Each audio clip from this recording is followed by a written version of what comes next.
the end of the session. I'll tell you a little bit about me. I'm 26. I head a company called Bhanzu. It's a math education company. We teach math to few million kids across the world. And we started off 4 years ago, just 4 years ago. My co-founder is actually out there. He's having coffee. We started 4 years ago. My entire founding team was all at the age of 21. Right? Today we have raised around $35 million of capital so far. That's around 300 CR. We are a $120 million company, 150 million company, dated like a year ago, 2 years ago. So theoretically should be higher now. We also turned profitable. So we are not one of those money burning companies which is doing their own thing. We started after COVID ended. So in education, you might have actually seen some trends. EdTech boomed during COVID, right? After COVID died down, people started going back to school. So the macro trend did affect the industry a lot in terms of the money it brought or whatever. And we have built out this in the span of 4 years. Very targeted focus. We teach only math to kids, nothing else. We've been asked to build a lot of things. The customers always give you insight, right? Like, give me science with this, give me robotics with this. We've not diversified for the first 3.5 years, right? We've only diversified more recently. We started in India, we scaled in Middle East, we went to Australia, New Zealand, we went to UK, we are very large in US, Canada now. And just exactly a month ago, we launched our first physical learning center in the US. And until now, we teach most of the kids digitally, but we opened our first learning center, which means that we as a startup went from a digital tech only company to a physical infrastructure company also, right, where we are doing what we're doing. I think there are 4 things which I wanted to talk about today. And I will tell you what the 4 things are and then I'll hear from you because I think it's better to keep it interactive, understand what problems you are thinking about. First thing is, how much should you listen from your prospective customer? What does market research? Everyone has their own perspective on market research, right? Others, validate your idea, talk to 100 people, talk to 200 people, fantastic. Where do you draw the line and say, the end user does not know what they want? Because if you kept asking a mobile user, what kind of phone feature would you want? Someone who's using BlackBerry would have said better buttons. No one would have said touchscreen. You don't get best product ideas from consumer, you only know their pain points. Right? And sometimes they don't even know that it's a pain point unless you smoothen it, right, in some way, and you're like, oh, this makes a lot of sense. Number 2, how ripe should the idea be before you go to market? Right? How much thoroughness do you have to have in your idea? If the experience which you're trying to build for any product you're building, product, service, whatever, if it can be 10, today the competitor probably lies at 2. Are you okay to go out with a 5? Or will you wait for that perfect 10? What is essential, what is not, what is the trade-off there? That's number 2. These are 2 things which I thought were very... Number 3, who are the people you work with? How do you build out your leadership team? What are the salient features of finding your first 3 employees? Leave alone first 3 employees, right? So 1 co-founder. How do you say that this is the person I think I will work with? In a way, it's like marriage. It can work, it cannot work, but the commitment is like a marriage. You'll spend more time with your co-founder and your team than like most other places in your life if you're building an enterprise. So how do you find the team? What is the need of the team? Does the need of the team change over time? Right, that's 3. And the last one, but not the least, should you be an optimist? Should you be a pessimist? Like, these are the structural things which I wanted to talk about. Obviously, we can go into the depth of the business, like where are some use cases, etc. But I've told you the journey of building Bhanzu. Today we do what? Around 290 crore of revenue a year. We do around, that's our revenue turnover. We'll do 500 next year. So it's a decent scale. We do a good job, but we're also very young. I'm the youngest member in my leadership. Like, I have 15 leaders who report to me. Their median age is 35. Right? I'm young. I'm sure all of you here are very young and like you're in your careers, etc. Right? In building an enterprise. So I thought I'll speak about these 4 things, but I would probably start out by saying, considering me telling you a little bit about what I do, what are some questions which you think you would want to take back? like answers to, right? I'll probably structure my like next 30 minutes talking about that. So any questions, any thoughts? Doesn't have to be about this, but in general, right? What are questions which bother you if you think about you need to think about building a business, think about starting out, thinking about learning entrepreneurship, or what are some tussles you have? Any? Finding people with passion. Finding people with passion? Like they can be employees, they do what I say, but the problem is they don't have the ambition to think at least a little bit. Can you narrate an example? So recently, the meta event, few high the ambition for the first 2 weeks, third week also it continued. But after the fourth and fifth week, they died down and they just went into the SOPs rather than. Who's this? This is someone you're working with? Yeah, all the employees. All the employees. Okay, fantastic. Go ahead. So you said you have been dealing with only one particular product, that is maths. So a company should start off with one particular product or multiple SKUs. I think the one SKU is the outcome, not the input. Bhansu does math classes today of a kind, but we had at least 30 offerings before. We granulate that into what works, right? We still don't have one SKU. Math classes of what kind? Do we do classes online? Do we do classes digitally? Do we do classes physically? Is there a mentor? Is there a teacher? If there is a teacher, what is the classroom size? Is it instruction-led? Is it game-led? Is it curriculum-led? There are several parameters, right? For us, product market fit, I think people talk about it a lot, right? Product market fit, in the pursuit of achieving product market fit, you need to iterate your product as many times as it needs before you find the comfort on saying that I'm happy if this is the stance the company puts in front of the world. Like that is probably when you're like, here's an example, right? I'll just give you an example. It took us 1.5 years to figure out the right classroom size. Was it 5 people? Was it 4 kids? Was it 7 kids? Was it 8 kids? Where does optimum learning happen? Because if you say 8, if you say 7, the parent is not going to think too much differently about the offering. But do you inherently know, does it change anything? Does it? If the class is activity based, do my engagement drop? So, Bhansu went on to solve this problem of saying that there is a need of math education. It just needs to be done right. Hence, I went with saying that I need 10 variants of my SKUs to finally arrive at what works for a certain target audience. That answer is never universal. Today also, like the math classes we do, there are 14 different kinds of products, intents, target groups, what do we need to do, etc. A combination of these work in geographies. A student in India does not behave the same as a student in Middle East. The student in Middle East is not going to behave the same as a student in Singapore. The teacher who needs to teach that student, the curriculum, the content, the structure of the class, the offering. Do I need to even give 2 hours in a week?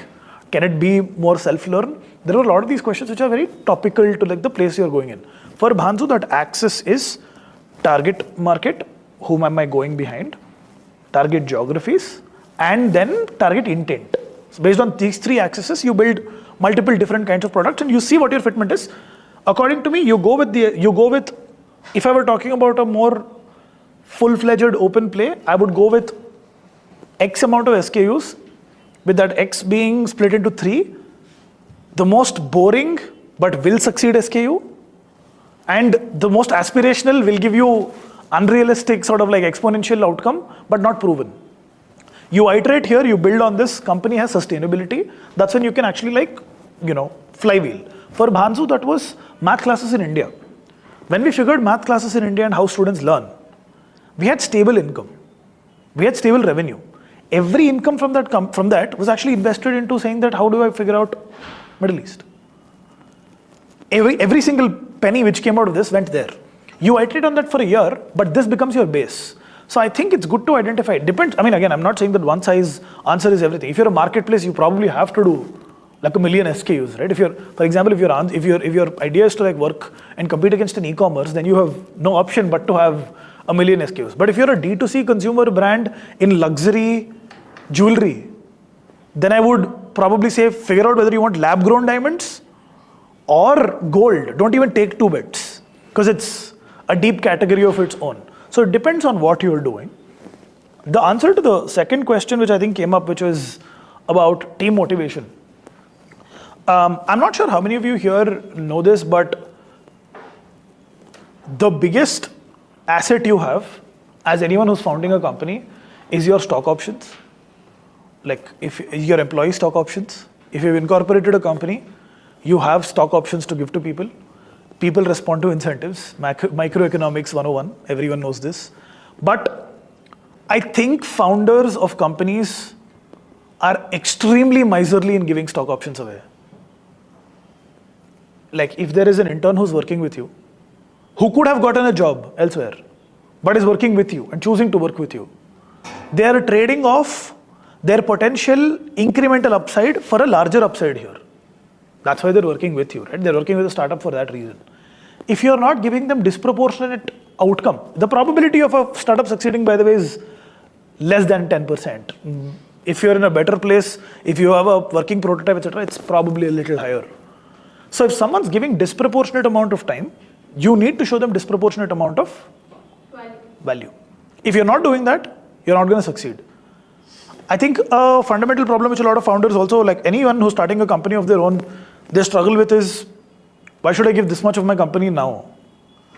But 96% of your company with scales is 100 times better than 100% of your company which is valued 0.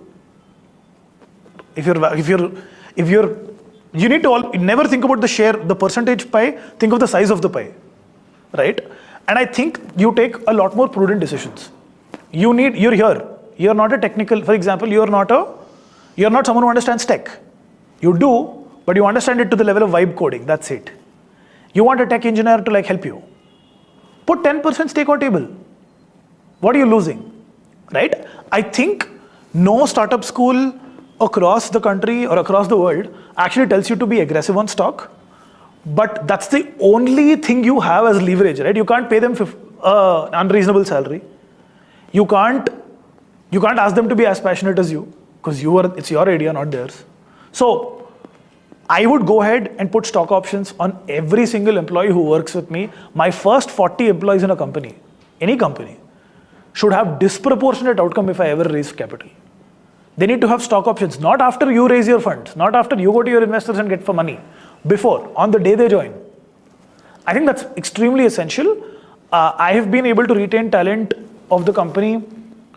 My current head of design at Bhanzu, UI UX, right, draws 45 lakh package with me. He's 24, right? He's 24.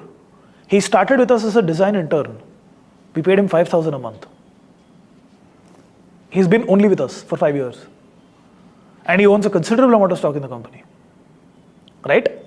Now, the reason why he stuck with us for 1.5 years before we raised capital was because we've told what we think the pathway for him is.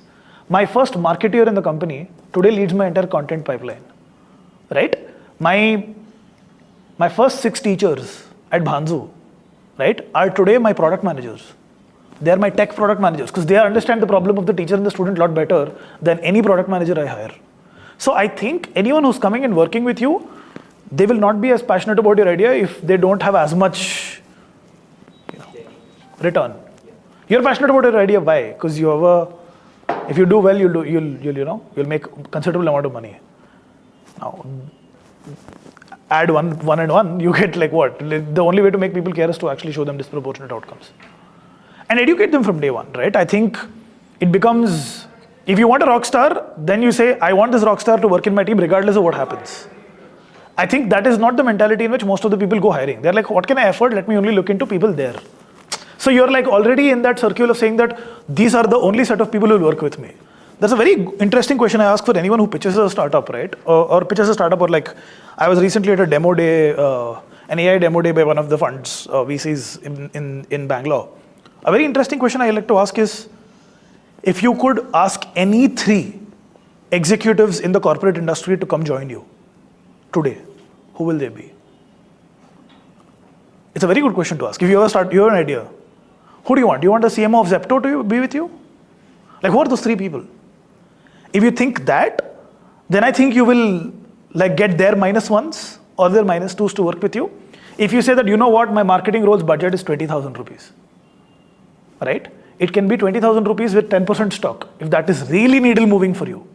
But we don't think of it that way. So I think we need to think about talent as saying that the fundamental duty of an entrepreneur is to find smarter people than them so that you become redundant over time, right? That's like, I don't think I'm the smartest person in my room today. And it is totally okay to hire people who are far smarter than you, far more experienced than you, and let them steamroll over you. At the end of the day, you learn quicker and you have unreasonable amount of like experience on your side. So there's no way for you to lose. You will not succeed. Like you will not succeed getting a C-level executive to join you. But I think we need to dream big, even at hiring. And that concludes my answer to you, right? Show disproportionate outcome. If there is a person whom you think can do a lot, you can only motivate them so much with words. And you don't have cash. What is the only other thing you have? Share. That's it. Dangle that carrot. That's the most important thing.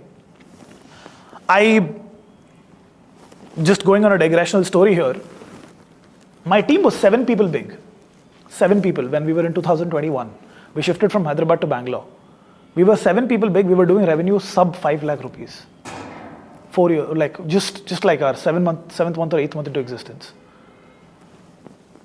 I went ahead and hired the head of engineering Walmart. Because they had the best recommendation systems. And I needed the best recommendation system to teach math well. It's as simple as that. I just needed to find a head of engineering who understands recommendation systems, who's passionate about math. And I sell them the idea of saying that this is what I do. Here's why I think I will win. I cannot pay you so much. This said person was drawing a package of 1.9 CR at that other company. He joined me with 70% pay cut. That's not practical because you don't think that way, right? Why would someone come, oh, I can't afford them? But you don't know. Like you never know. If your idea strikes the right chord, you give them a considerable amount of stock in your company. Maybe they see something which you don't see. So I think to be dreamy is important in even team building. So it doesn't matter who you are. It doesn't matter whether you're a student. It doesn't matter whether your startup is like 30,000 rupees of revenue per year. You've gotten your first 10 subscribers. It doesn't matter. If you think that it needs the right resources, your fundamental duty as like someone who's leading the enterprise, your only duty is to provide the resources the company needs to grow. That's all. It's as simple as that.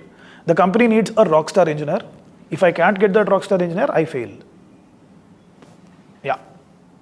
Happy to answer any. Like I'm just saying that I'm building on what has been told. But any other questions which you think about a lot? Otherwise, I can anyway go in the direction which I wanted to. But How much do you currently own after like liquidating so much shares? the founders own more than 50% of the company. We've not diluted too much. Like the last time we had an offer, we could raise 30 million. We raised 15 because we don't need that money. Right? It's like we're profitable. So what do I need the money for? What are you aiming for in the coming 1-2 years? I think the 10-year answer is easier. Become the largest math education company in the world. That's the answer. 15-year answer is become the largest education company in the world. Right? A 2-year answer is triple from where I am right now. Triple from where I am right now. Today we do 200 and I told you, right? We do 250, 280, 280 CR. 280 CR. We'll, get to 1,000. Right? And also have fun while doing it. Because like I'm doing education because I love it. I'm not doing steel because I'm not passionate about commodity. So I need to also have fun while I do this. So I think have fun while you do it, scale from here on. The fundamental duty of I think a lot of people talk about what is the fundamental duty of an entrepreneur once they raise capital. People say it's to optimize for their shareholders. But the fundamental duty of an entrepreneur is to change an industry. Right? If consumer patterns change because of you, it's a win. Right? So, that's my idea. If 10 million kids can say that I love math because of Bhansu, that's a good outcome. 10 million is not enough. Being a little greedy, I think it should be 100 million. But that's a place to start. Yeah. And why Bangalore is different from Yeah, this is a very controversial question, right? I wanted change. I'm from Hyderabad, right? Originally, I stay here nearby. We've built out of Hyderabad for a while. I shifted to Bangalore because the two people I wanted to hire didn't want to shift to Hyderabad. I know it's a very bad answer, but I wanted, like the one person I told you about and two other people. They were people who've been in Bangalore for 20 years and they're stalwarts in their industry. I cannot have one more reason for them to not shift. So I'm like, if you're joining, I'm shifting. And yeah, I think Bangalore is also fun. I mean, I don't like it as much anymore, but yeah, it is what it is. Yeah. What is your mistake in first 2 years by starting your company? Yeah. Go ahead, you're saying. I'll get that. From parents' perspective, what do you think is the biggest challenge for the kid from the mental blockage perspective when he wants? Why do you think an Indian kid especially faces that challenge? Maths is challenging. Okay. I'll answer his question first, right? Failure in the first 1-2 years. I think I would have preferred us taking 5 more risky bets than what we did. Because I think the cost of learning sometimes is not just cash, capital, people. Sometimes cost of learning is time. So I think you believing what the customer says, it comes back to the first point I started out with, right?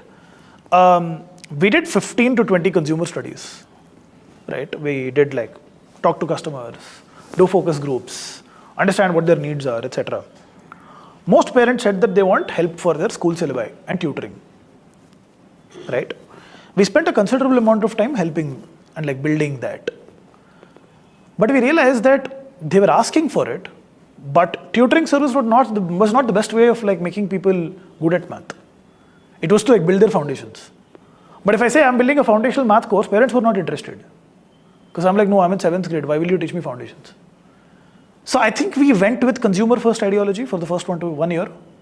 We shouldn't have.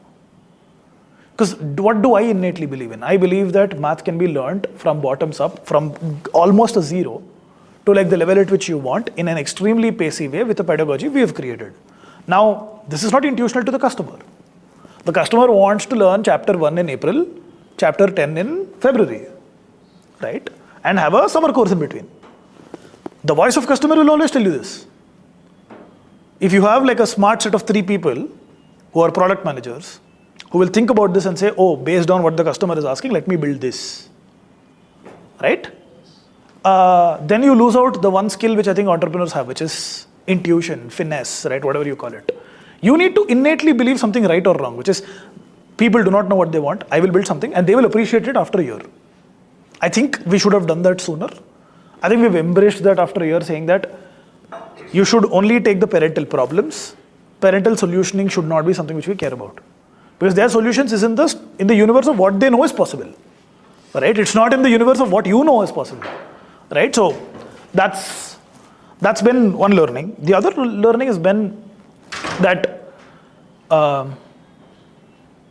it's a funny story, but I don't think it's relevant for the team right now. But when I raised my seed fund, like a little after our seed funding, I was talking to another founder who was by then a unicorn founder. We were like a $10 billion company, small $10 billion valuation company. I went ahead and talked to this founder, and I asked him an interesting question. I used to always ask these random, like, out of the blue questions to people. I said, what is the one problem you keep solving every day? Like, what's that? Where does most of your time go in? Right? And this person, verbatim, said, I spend 90% of my time in building the culture of the company. I thought that was bullshit. Right? Because you're like a unicorn founder. You should give me gyan, right? That's why I'm talking to you. So if you're saying that I'm building culture, it's a very cool thing to say. And I'm like, oh, wow, right? But how is that even possible? Like, how can 90% of your time go into building culture? Don't you have meetings to take? Don't you have like people to talk to? Don't you have to recruit? Don't you have to fundraise? I was like, this guy's lying and being cool. Fast forward to 3 years, that's where most of my time goes. So it's been a very lovingly, retrospectively funny incident, right? Which is, you have to embrace change. At every entrepreneurial change, right? Today, some people are at an idea stage, some people are at a scale-up stage, some people are at a raise funding stage, some people are at idea discovery stage, problem discovery stage. What people don't talk about is after you start, there are phases, these phases continue. The company will suddenly start doing well, but it'll stop doing well in your absence, right? Which is, you are the center of the company, right? Which is, you take the decisions, you do the right things, you optimize everything. You are not there, the company sort of like falls away, right? It doesn't do a good job. Then you get extremely smart people, and then say you figure it out. And then you realize how much control is good, how much control is not, what is the right amount of talk and conversation to have with people and not, and different kinds of things. You grow beyond that. And then you realize that you have extremely smart people, but extremely smart people come with extremely high sense of ego. And like, you have been probably building this for 2 years, but they are probably operators in the industry for 30 years. So their ego sort of explains itself, right? That's the reason why they have what they have. And your job just becomes to negotiate that and bring the best out of people, right? And whatever you incrementally do, if you're like, no, this problem is worth this much, so let me solve. That is, every hour you do that is an hour you are depriving of you aligning these 30 people to work the way you want them to, right? Because you're probably doing the job of 5 people, but you can't do the job of 30 people. If the 30 people are misaligned, then your focus hour means nothing. So you end up becoming jobless. Then you realize that the objective of a CEO is like very different than what it was before. It is no longer hustle. You can't celebrate your hustle. You can't be for dopamine. Like a lot of startup entrepreneurs and people like work, you get a payback, you get a sale, you get a contract, you get like, a product out, you get like a festive sale out, instant dopamine, you feel great. You stop having that over time. Because no success is with you, all failures are with you, right? That's sort of like the place you become. It's a little lonely. I think that's the journey which I think everyone goes through. Every startup does. The only thing which you can do to your own initiative, if you ever pick one, or if you're a part of a startup which is like running very quickly, right, is, am I learning incrementally? Am I understanding what the consumer says? Do I believe in my core statement? Do I look into data? Do I come with biases? I think these are questions if I can constantly ask. The rest of the things follow itself out because that's just aptitude, right? In the end, you knowing that this market exists, this product exists, then it's just about whether you're a creative person to solve that problem or not, but the problem exists. So, yeah, I think that's one thing. And another major learning, and maybe something wrong which I told you, what is something which is bad, but why did you what did you do?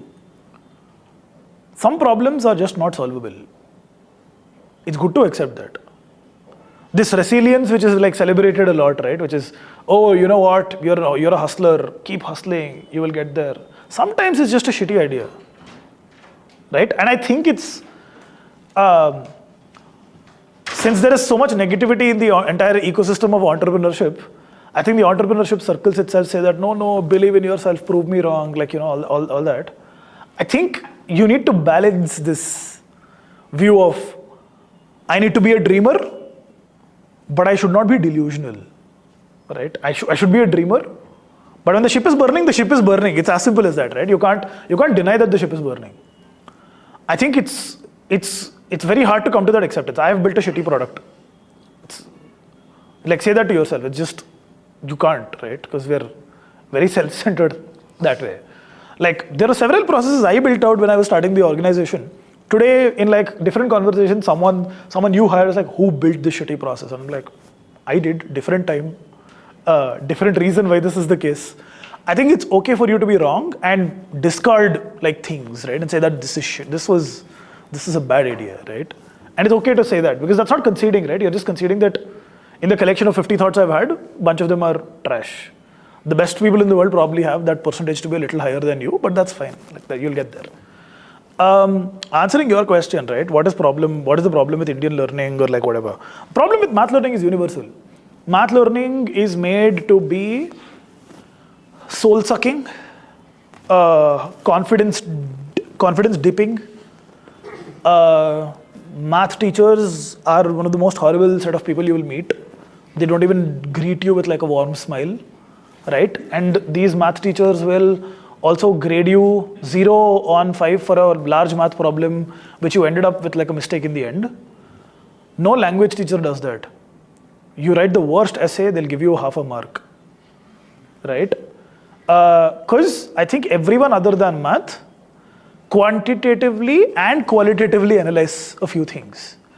You can be very good at geometrical understanding and you might have a design angle to what your thoughts are, but you can be horrible at arithmetic. That doesn't mean that you're bad at math. The best language proficient individual need not be the best author. We all agree that commonly, right? You can be a great orator, you can be a great storyteller, but you're probably not a good reader. You probably write really well, but you are horrible when you speak. You accept degrees of skill when it comes to like language. You accept degrees of skill when it comes to science, because you bifurcated science into 3 by like grade 5, right? Grade 6. So I don't think you do that with math. That's because math teachers and curriculum and these are all gatekeeping in nature. 90% like what you said, 90% math teachers are not good at math. That's the issue. 90% math teachers are just bad communicators. I'm not even talking about them being like good at math or not. The basic math also is what I am observing. I don't necessarily think that's true. I think math teachers just don't see the idea of pedagogy. Knowing a skill is different than being able to teach it, Yes, that is- right? that's And right. the being able to teach a certain something means that there are some, like in the age of content consumption, right, where I am like scrolling through reels every 10 seconds. My math teacher cannot have a 10-year payoff to saying that here's where you will apply this in computer science. Like I cannot say figure this linear algebra out for 3 more years before I tell you why it's useful. I need my hook, I need my act, and I need my CTA. Learning is similar. It's just that it's not evolved at the pace at which you did, and the teachers are hence not equipped to deal with. The teacher is not competing with another teacher, the teacher is competing with entertainment and content. Now, to have the sole, focus of a kid onto you, you need to be a performer. And that's not a skill which is taught to teachers. So, it's like a systemic problem, but at the same time, I'm also telling you that the problem is worse in math teachers because they're very proud of saying that you're bad. Like, they're gatekeepers of knowledge in some way, right? It's very, you can't think of a happy math teacher. Yeah. The other thing, one more question. Yeah. Like from business perspective, we know the case study of Byju's. Correct. 4-5 years back. So from parents' perspective, again, what I had observed is with their products was they were trying to oversell their product with certain aggressive marketing. I don't know exactly from their perspective what happened. I believe that product might have been good, but there might be something, and eventually it failed for, I don't know what is the reason. So according to you, what is the... What it failed for was a very different reason than what I think it was infamous for. What it failed for was governance, audit, transparency, like several other things, right, which were an issue. Because in edtech products... growing too fast too soon and the need to grow fast too soon while undermining the macro trends of why things are working in your favor is a bad thing. It's just like during COVID, there were at least 150 companies I would have come across, which were all building sterilization services. Saying that we'll clean this, we'll clean that, for this, for that, for kitchen, for car, whatever. None of those companies exist. What they saw was an artificial demand. Micro-trend. And that micro trend did not warrant that spike of supply, but it did. And the companies could no longer give the return on that investment at that pace, and hence die. When you grow above your means, and you try to grow above your means, an organization is like an organism. When you're trying to become triple in size every 6 months, osmosis of culture does not happen from inside to outside. It will happen from outside to inside. So every 6 months you're a new company, right? And you can only be lucky so many times, right? If every 6 months is a coin toss, it can go good, it can go bad. The probability of you failing by the 4th try is 87%. And it catches up to people, right? It's just the logic, which I would say to like, not just Byju's, right? This could be the fall of several giants which existed. A lot of companies got wiped out, like just like literally died. That's too much funding the issue. I mean, is it an issue? At the end of the day, when you're taking capital, I think a question which every entrepreneur needs to ask themselves is, no one's giving me free money. If I'm taking like $10 million, my fiduciary duty is to give 15% IRR return on that fund for 30 years, 10 years, whatever that is, triple that money. That means that my valuation should triple. Fine. But you also know how Bombay Stock Exchange works. You know the macro trends. Like very large consumer businesses were trading at 50 times their EBITDA percentage on like stock exchanges. And there is a company which was not even positive on EBITDA with no signs of being there, which was being traded on a 100x multiplier on revenue or a 80x multiplier on revenue. That means that there is fear of missing out among investors trying to back an asset. And that will always happen in a asset scarce, industry heavy conviction situations. Happened with blockchain, happened with like the entire Bitcoin fiasco. A lot of these trading companies which started out at that point of time has happened with internet companies and .com back in the day, will happen with AI right now, right? You can't ride a trend too long. It's okay if you are benefited by it, but you should always be cognizant that I'm overvalued. If I internally know that I'm overvalued, then I will think about what my steps are. If I innately believe that, I'm the chosen one, it sort of like falls out. Because in the end, a company is much larger than you. Any company you build will outlive yourself if you do that well enough. And at the end of the day, you're just a cog in the wheel of the larger economy and the financial sort of like cycle. You can't beat that, right? If you beat that, it's called a scam, right? That's what it's called. So, yeah. Is it important to have a mentor in entrepreneurship? If it is important, then how we can get it? A mentor for the sake of it, whom you call mentor and call and say, okay, what is this? Then no. But is it someone you like share a deep enough bond to, or like build that over time, where you can actually discuss like a problem and they have no reason to be partial with you or nice to you, where people can call your bullshit, then I think that sort of a mentor can help, for sure. And that mentor does not have to come from like very, a high growth company, right, or whatever. I think it's always good to like evaluate your mentor. The choice of your mentor is not about who is the most successful guy. I wouldn't consider the first time success of any entrepreneur as someone who's my mentor, because maybe things aligned for them.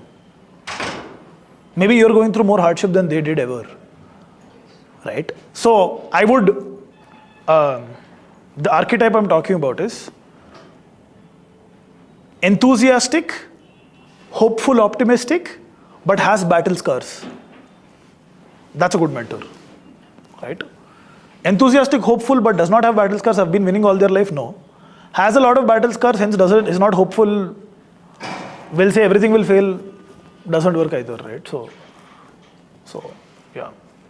If we would have no founder or no company, we have to build a company in 90 days, then how we would do? I wouldn't.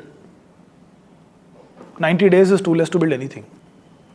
If you're taking 90 days to build a product, then you must have some insane amount of subject matter expertise which you've worked on 30 years for or 10 years for.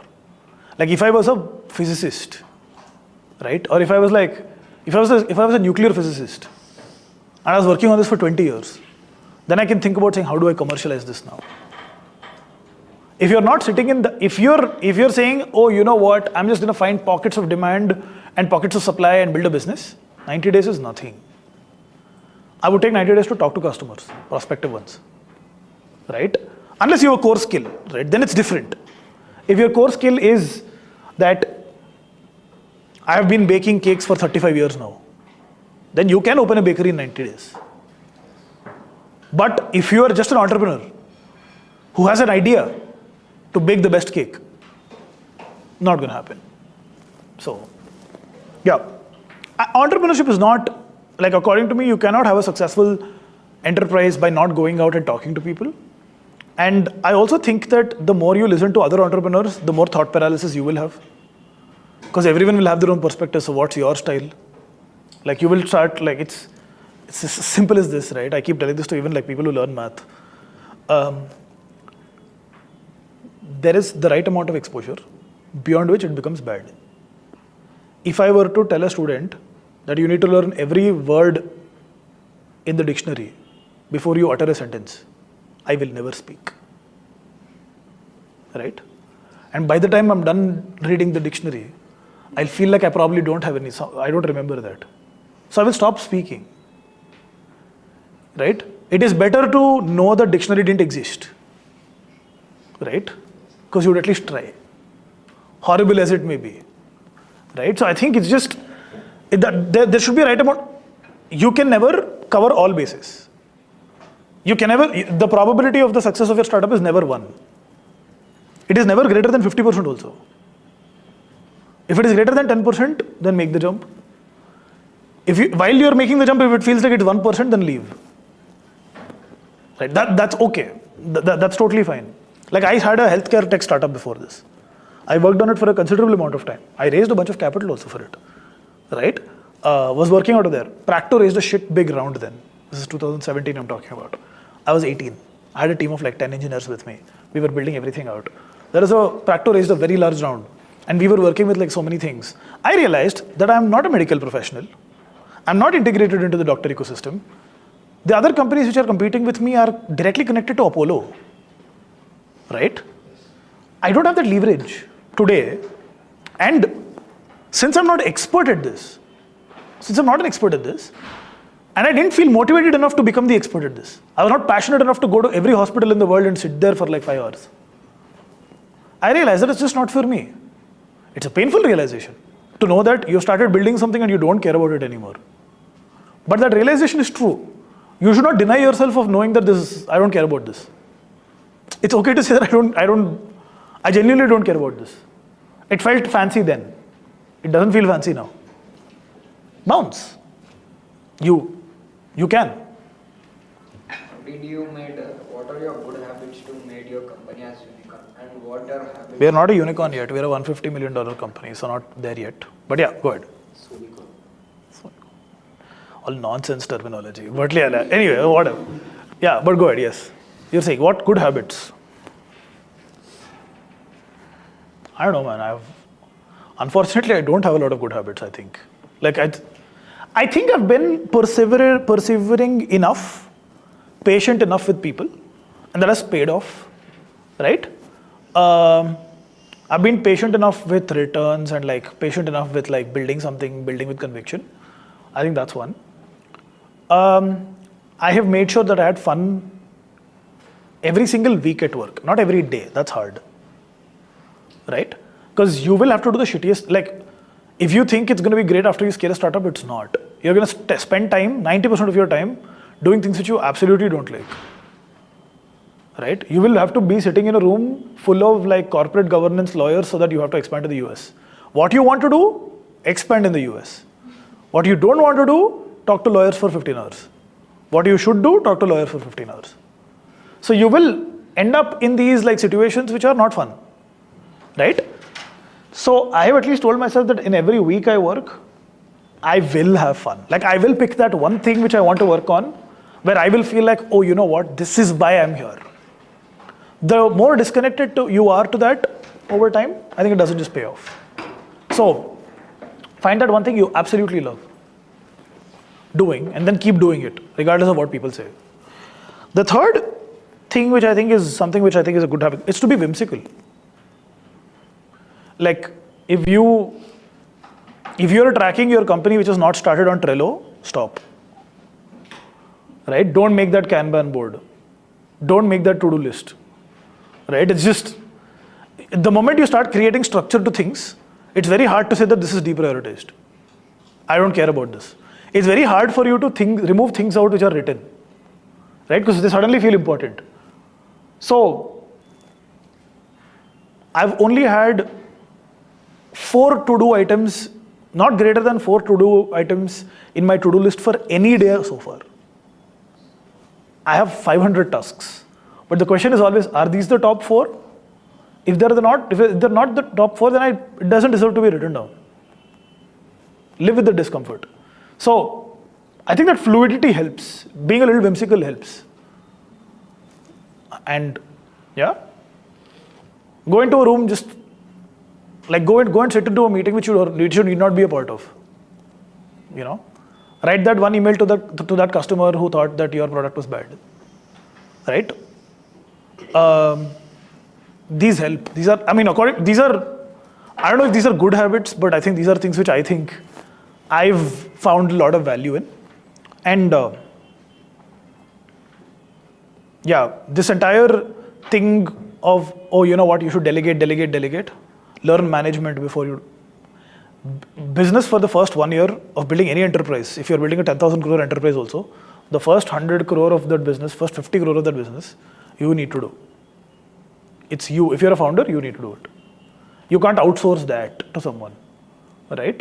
You can get talented people to give you advice. You can have like great people to hire be on board. But the final neck on the line is yours, not someone else's.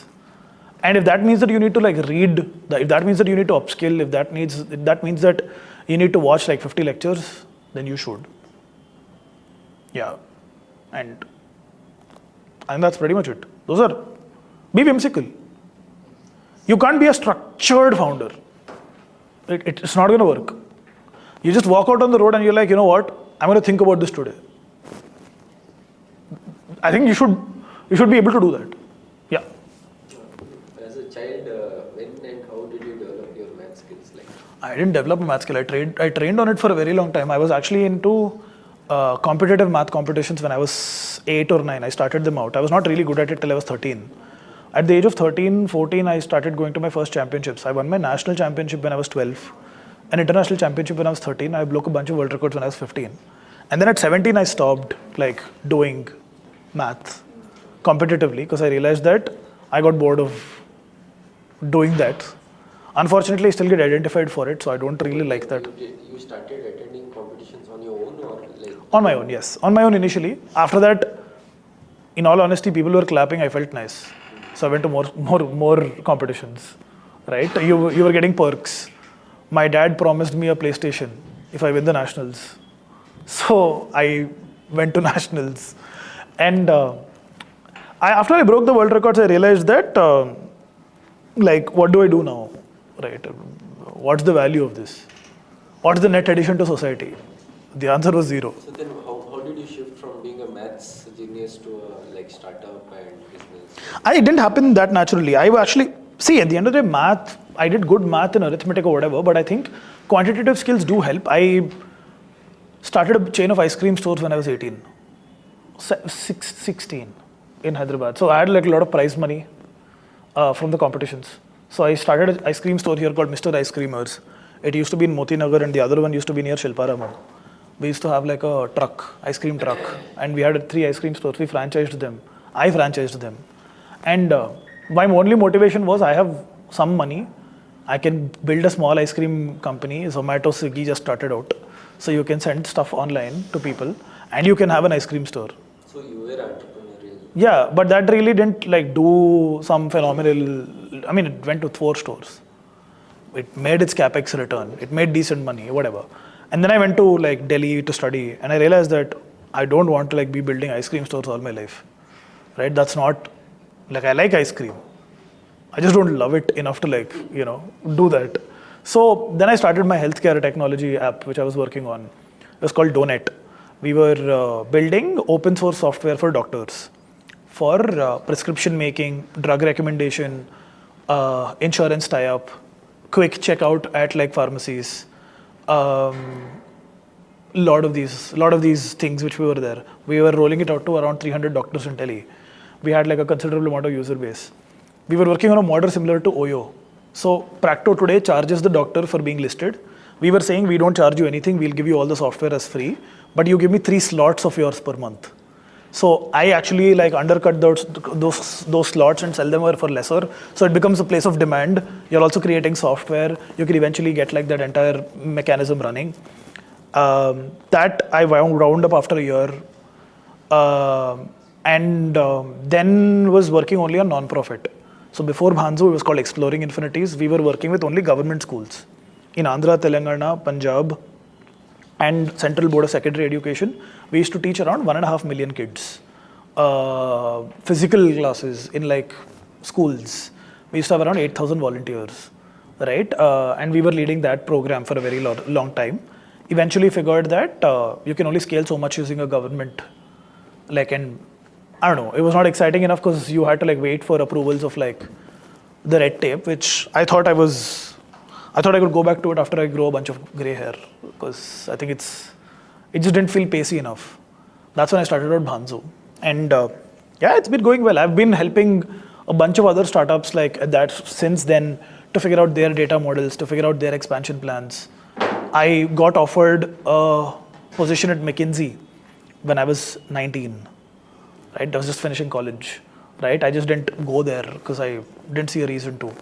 I also thought I'll go into academia. I had a doctoral opportunity to work with a professor right after my bachelor's. I didn't end up doing that too. So like it's just a bunch of things. But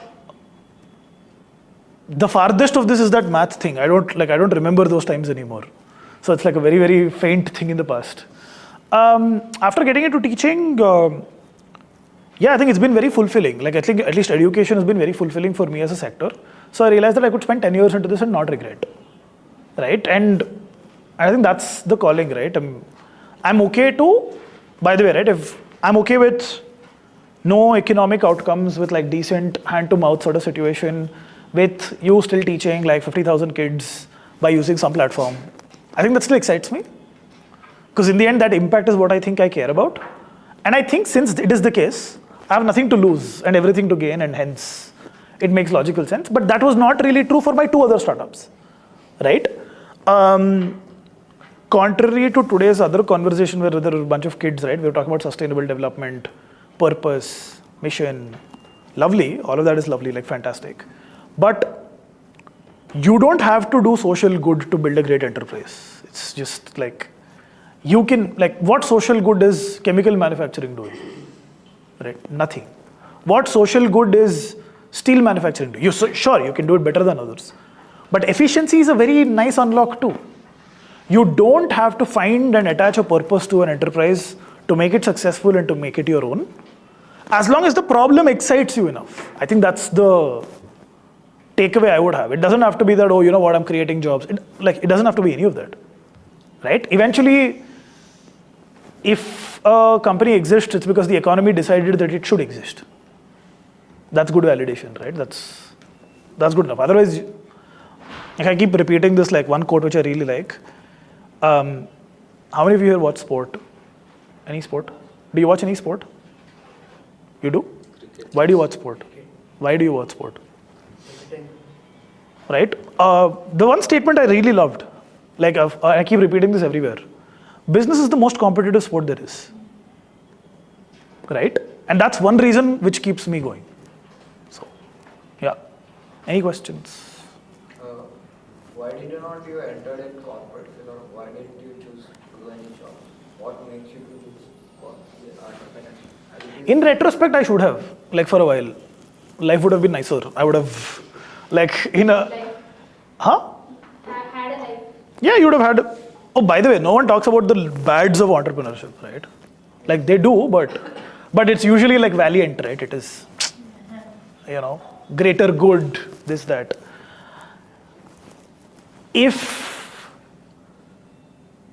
That's what I'm saying. If you're not having fun while you're building something, then it will actually scrape away the best years of your life also, right? And I think it's good to know that. In retrospect, I would have probably given it 2 more years before I started out.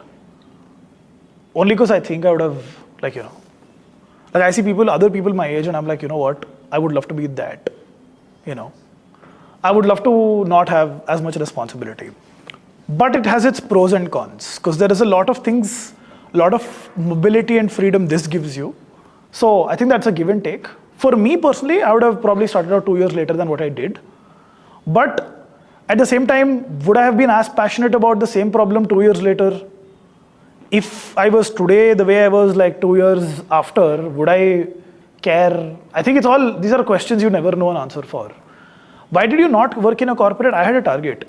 I was supposed to join McKinsey with a package of X in 8 months. I told myself that if I do revenue equivalent to that X, in that 8 months, I will not join.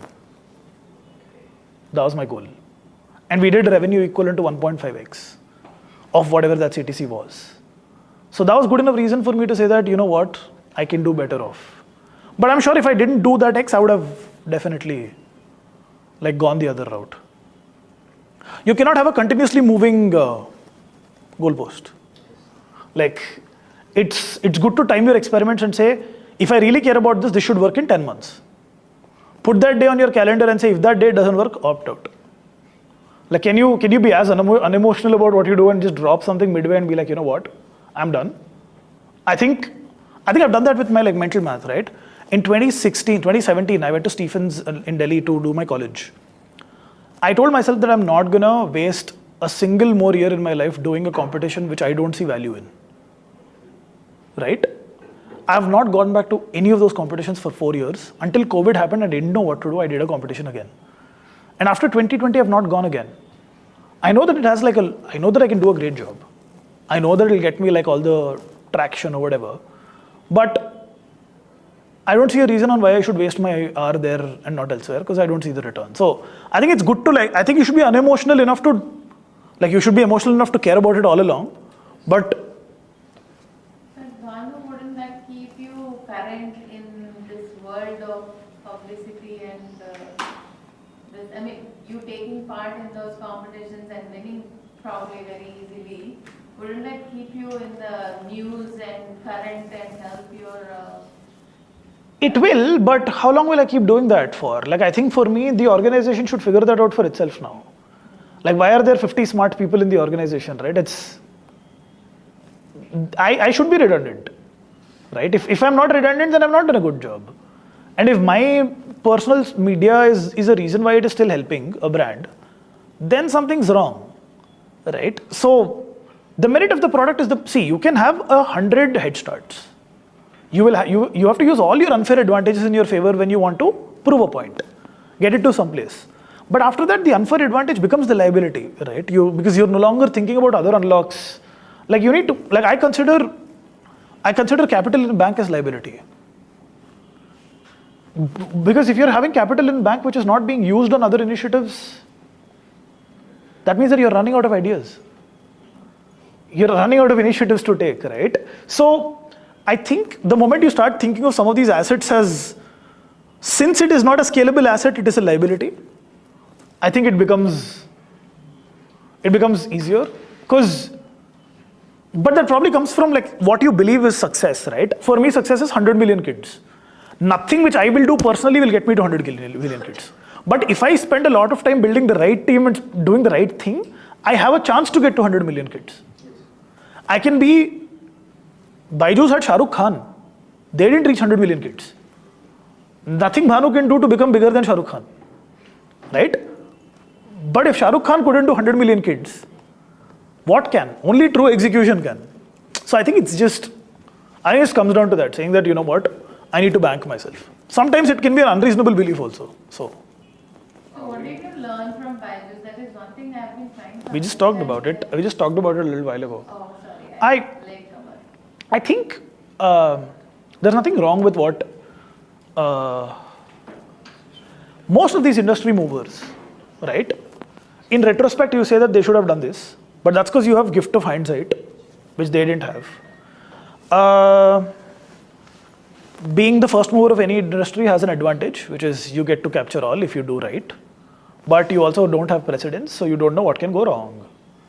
And scaling more than what you should at a pace which is not sustainable is a fundamental reason why people fail, companies fail.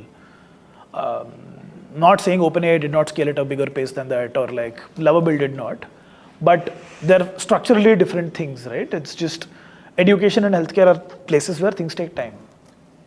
Like it's just, you should accept that, right? It's just, you're not inventing a device which is installing like a software in your brain, right? That's not what you're doing. So it takes time, and I think you should be giving it the time it needs. But you probably don't have to do this if you're doing luxury jewelry, right?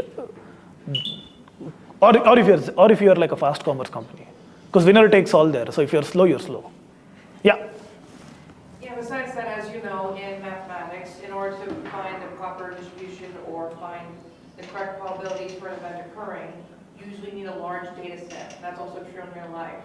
But I think you can agree that when we take into account chaos theory, life is so complex, it's hard to make accurate predictions. So do you have any recommendations how we can try to accurately predict the outcomes of certain things without needing a large body of data?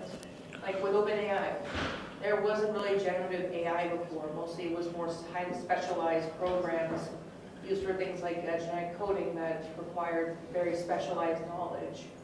And we all thought it was just going to be a fad, but somehow it grew to the point that OpenAI is a massive company, and we're seeing AI-generated content everywhere to the point that it's becoming a force.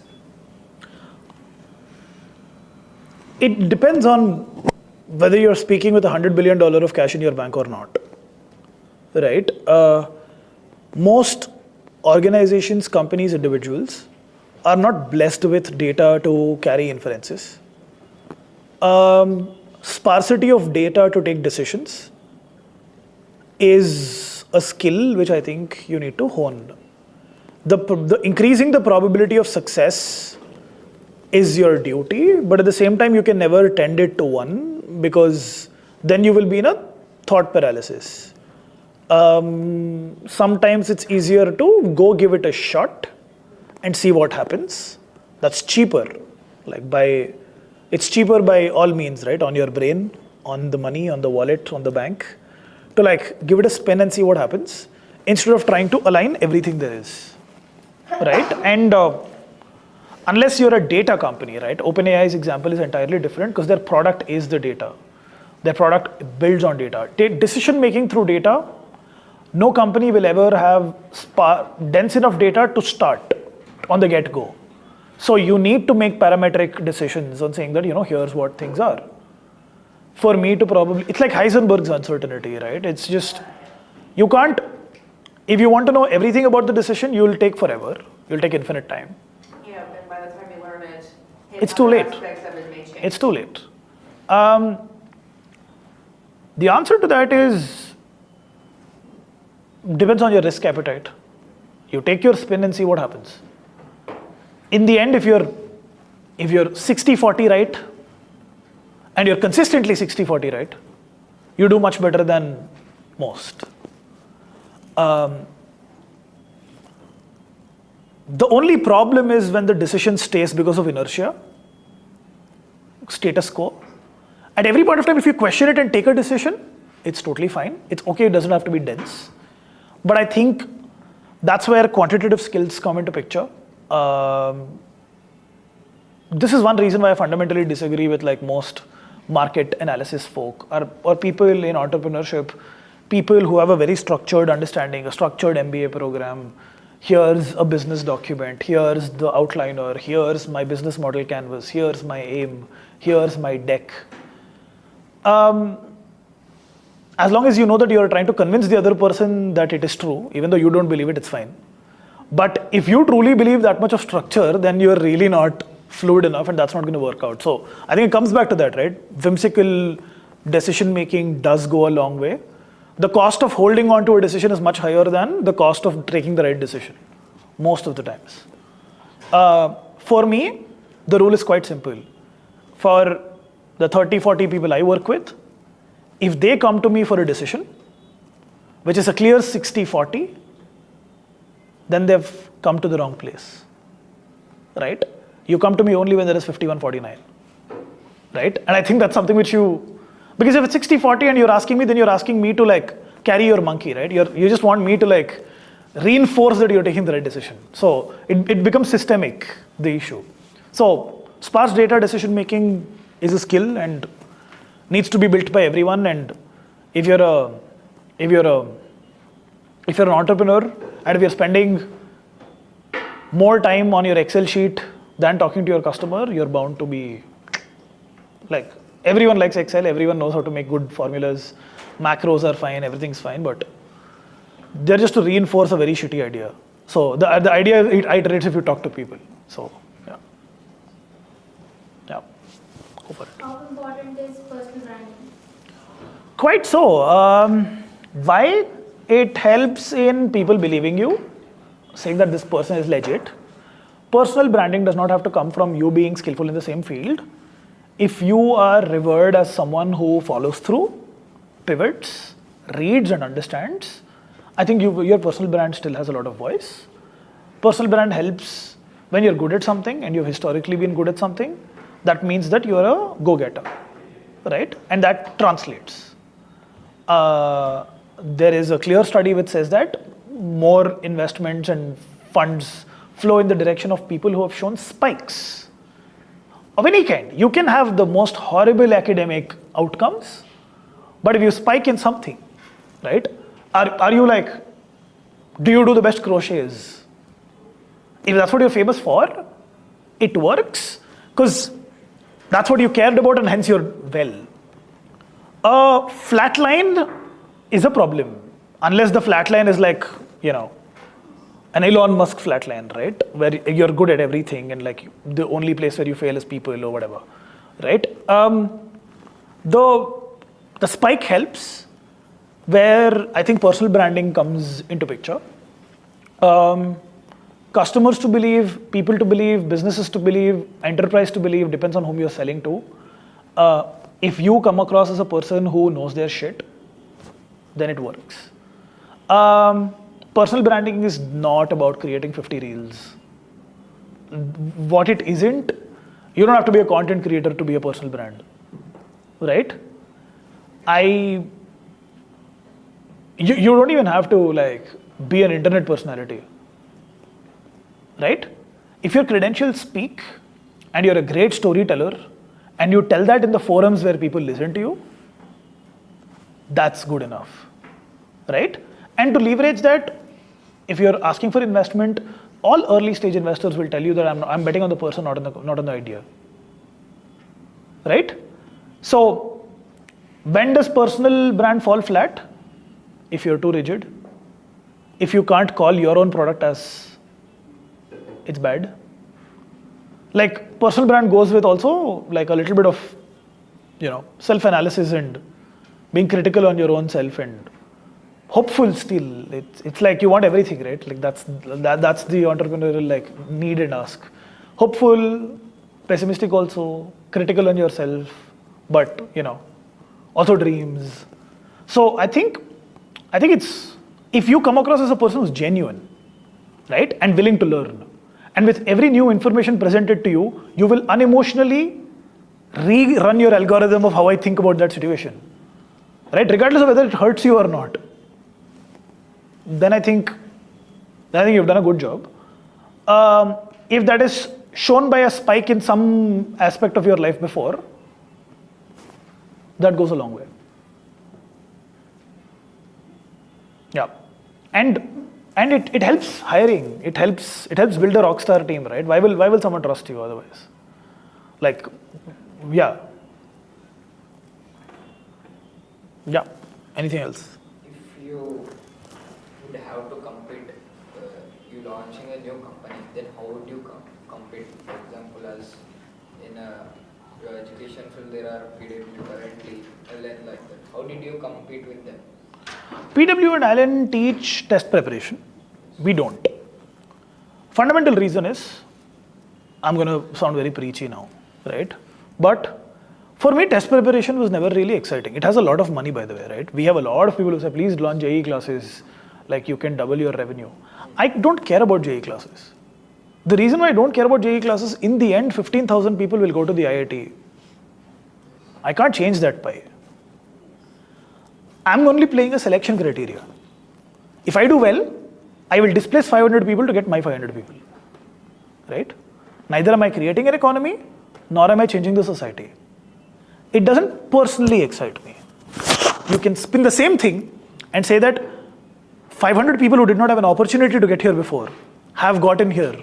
Hence, there is purpose. That's what the founder of Physics Wala will tell you. Alak, someone I know very well. That's what he'll tell you. I don't believe it. He believes it. He's far more successful than I am, right? And he's passionate about it truly. I am not, right? I'm passionate about kids saying that I'm not scared of math. What is math is cool.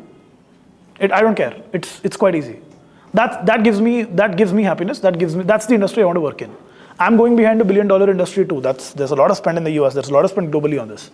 So that's a problem statement I care for solving. That's a problem statement someone else cares for solving. Respect to people who are building it. I cannot connect with it for that reason. So that's the reason why that's the reason why we don't do what we do. Why only math? I think the biggest displacement I feel with people not doing well to doing well by like very limited, like I can't create bioengineers tomorrow, right? Like how much ever I would like to create the next set of 10,000 doctors in the country. I need to put the rigor. In math, the lack of a good program is so evident that with 2 years of input, the displacement is so huge that it makes me want to spend a lot of time there. Number two, I innately believe that someone who's quantitatively stronger is fundamentally a better thinker. Whether they do art, whether they do law, whether they do life, whether they do something else, the lack of understanding of numbers or like quantities or mathematical nuances makes humans be a little less human than what they're supposed to be, right? So I genuinely believe that it progresses like humanity in a certain direction, right? It's just, that's what I believe in, and that's why math. I also have a skill set with it, right? That sort of goes with it. So why do I care to why do I think I can solve it? If you ask me what's the next problem you care about, it's not going to be science, it's going to be language. Because the only other the only other expression, the only other thing which makes people do significantly better in life is to communicate better, right? Or articulate better or think better. So the most tangential next thing I would probably do is language. Yeah. Is QMath your competitor? Yeah. How is their business model different from yours? They do 1:1 classes online, and they do school curriculum. We do foundational math, which is our own curriculum. We are much larger than them, significantly. No, because my daughter is 10 years old. Yeah. From that perspective, I have to say. Yeah. Yes. What's the effectiveness you see in many of the online math courses that are meant to teach more advanced math, like 12th grade or higher, especially those used for self-learning? The bigger deterrent in at least in just like kids learning math online is motivation. Hence, you might build the most kick-ass product there is, but the fundamental problem of math is that it's not human enough, and people don't have the motivation enough to complete it. People who had the motivation will anyway go to YouTube and learn on their own. That motivation has not been replicated by any of these self-learning apps as much as they should be. Hence, the need of a teacher is necessary. The teacher being trained on it is necessary. Motivational checkpoints are necessary. It's very similar to gym. You can be the fittest person on the planet by just you being motivated enough and hit the gym and eat everything there is. Then why do you need coaches? Why do you need fitness? Why do you need a gym? You can do that by climbing up a mountain also, right? But I think you don't. Self-learning is not as effective for kids, and that's only because of motivation. right? In adult learning, it becomes almost a need. If I don't do this, I don't get employed. So it's more like, what options do I have? For a kid, what options do I have? Stop learning, right? So, yeah. One general thing, so like for learning math or learning anything, so the focus span is very important. And you know, in today's world, the digital distractions are playing a very big role for bringing the kids out of that focus zone. So is there anything you want personally taking? 6 to 8 minutes is the maximum amount of attention any person needs to do phenomenal stuff in life. I don't think I have an attention span more than that. Right? I think we just tell too much. Who listens to a 1 hour lecture? Really? At least, but okay, you after 6 minutes you get out of that and you'll come back again. Yeah. Definitely. But with this digital distraction. So the 6 minute thing is like an episode. It needs to have it needs to have a hook. It needs to have the story. It needs to have a CTA. I'll come back to it then. Because that's the consumption pattern I'm used to, right? Then I think it's fine. So, yeah. Yeah, I mean, if anyone's saying that I'm focusing on something for 5 hours, they're lying. It's impossible. Yeah. Unless you've probably been living in a different age on like some other Sentinel Island or whatever. Like it's just unreal, right? It's just not possible. Yeah. Like I can't sit through a 1 hour meeting. It's painful.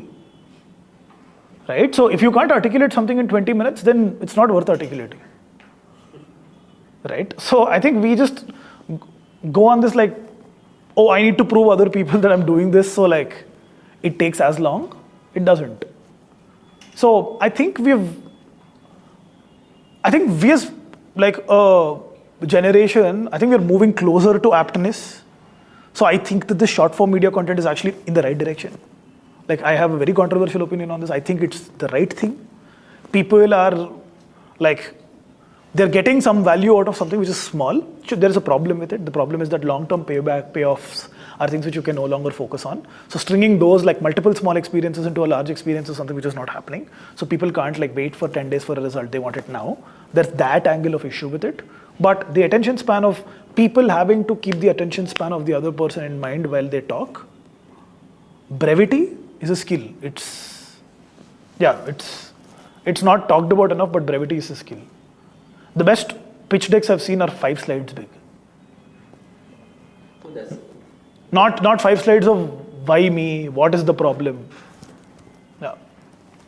no, what you said is that traditionally what people think or parents said that you can sit for 2 hours, 3 hours, then you will become. If you're sitting for 2 or 3 hours, then you're not fit for working in the next 10 years. Exactly, that's what. Yeah. No, but that's the thing, no, like parents are misguiding the kids. That is bound to happen, right? That's where educational companies like us have like the duty to tell this to parents. But we also have a business to protect, right? So we should conditionally talk about this to like say that we need to do these things over time. Yeah. All right. Thanks a lot. It's been fun and yeah. Okay. Thank you. Yes.